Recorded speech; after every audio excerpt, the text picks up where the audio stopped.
What's going on, everybody? Welcome back to OMB Reviews. So I just got out of seeing Morbius, and well, let's just be honest. It's a mess. It's a giant mess of a film.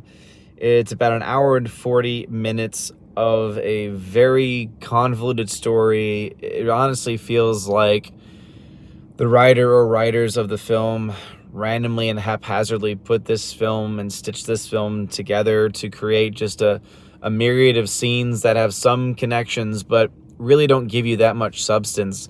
When it comes to the character of Morbius and his best friend, for instance, they give you some background, but then they really don't develop that friendship over the course of time. With the character of Milo, for instance, who plays the villain of the film, he just randomly becomes evil. And I don't really feel like I'm really spoiling much of anything, because I'm pretty sure a lot of this stuff is already pretty much revealed in the trailers, but it just all just feels so just forced. And it honestly just doesn't feel like they took any real time to actually care about any of the characters. And the sad thing is that this is not my least favorite performance from Jared Leto. Jared Leto actually was not the worst part of this film by any means. I thought he did a fine job with the script that he had in front of him and with the direction that he was being given. And overall, I do still have, I think, an interest in the story as far as just the character of Morbius. I think I would like to have seen this in the hands of a much more capable director with a competent writing team, because I do think that the concept of Morbius is interesting, and I still, like, part of me is like holding on to saying, man, there could have been something good here. There could have been something really, really good here. And in the end, we just ended up getting a really, poorly crafted film. And I wish that I could say that there was some entertainment value in the film that's worthy. I mean, other than maybe 2 or 3 moments, and I honestly think I can only remember 2 or 3 moments of actual, like, comic relief.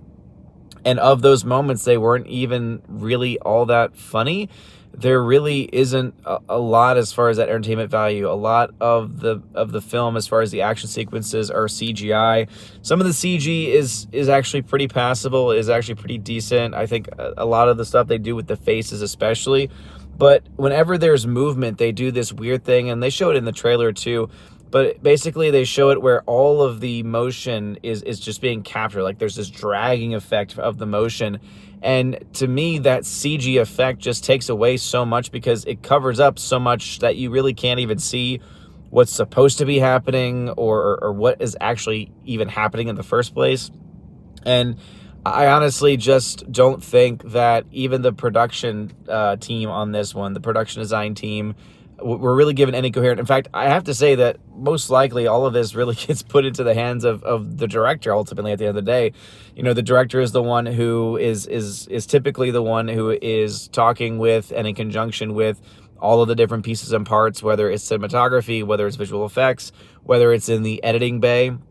And I just think there were failures on so many different levels. And I don't want to just simply throw a bunch of these professionals under the bus if the biggest reason as to why a lot of these things just didn't work is because of the direction, and not so much because of their lack of competency in their job. What all this means to say is, what we have in Morbius is a film that I'm sure there will be some people out there that find it entertaining, because people find almost anything entertaining these days. I'm not one of those persons. I just think it was a giant mess, narratively speaking. I think that the characters were incredibly underdeveloped. And in all honesty, there were people in front of me, like towards the right, who got more excited because they must have had inside knowledge of either the comic or something, because they got excited at the most random parts where they were like, oh, I know what this is referencing, or oh, I know this. And to me, it's like that's not enough for the general audience, and it's not even, I think, enough for the casual Marvel fan. And I think for the even more hardcore fans, like to me, that almost came across, their reactions came across more so as this new age of like MCU, Sony, Spider-Verse fans that exist, where they think that they know everything, or they think that they love every single thing because there's a connection, or because there's some type of line that they can connect. Whereas beforehand, it was handled, I think, a little bit better. And it usually actually created some genuine excitement because you're like, oh, this is what they're building to. With this one, it just came across in a lot more forced of a way.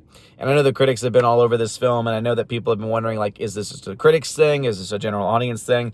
But I could say, as someone who talks about being the critic who is a cynic, I'm definitely a very cynical person when it comes to my thoughts of this film. If I had to give this film a grade, initial thoughts coming out of the theater, I think I'm gonna give it a I think I'm gonna give it a D plus. That's honestly how I just don't.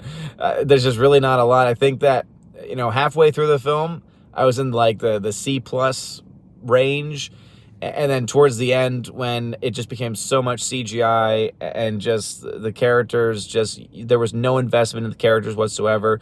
When characters are either living or dying, you just don't even care.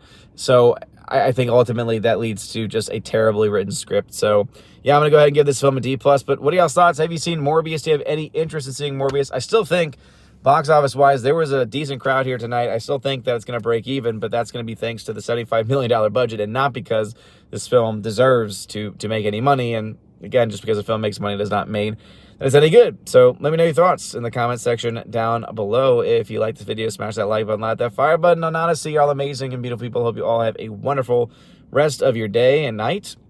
And as always, God bless.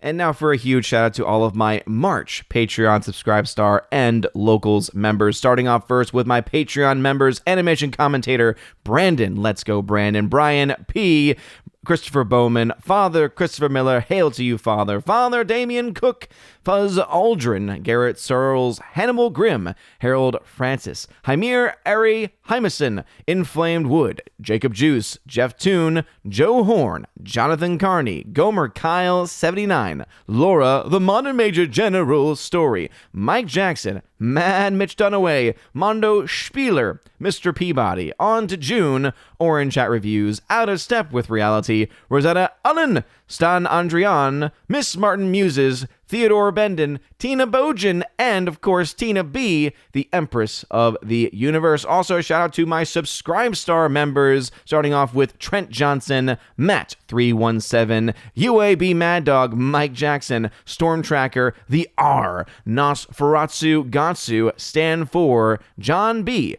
Mr. Roy, Glinzer, J. Alex McCarthy Jr., Dean Heiss / the new number 2, J-Rod the Beer Guru, and ZK Man. And a final shout out to my Locals members, Kara Tharp, UAB Mad Dog, Mike Jackson, and Robert Barnes. And lastly, a huge shout out to my newest Locals member, Brett D90.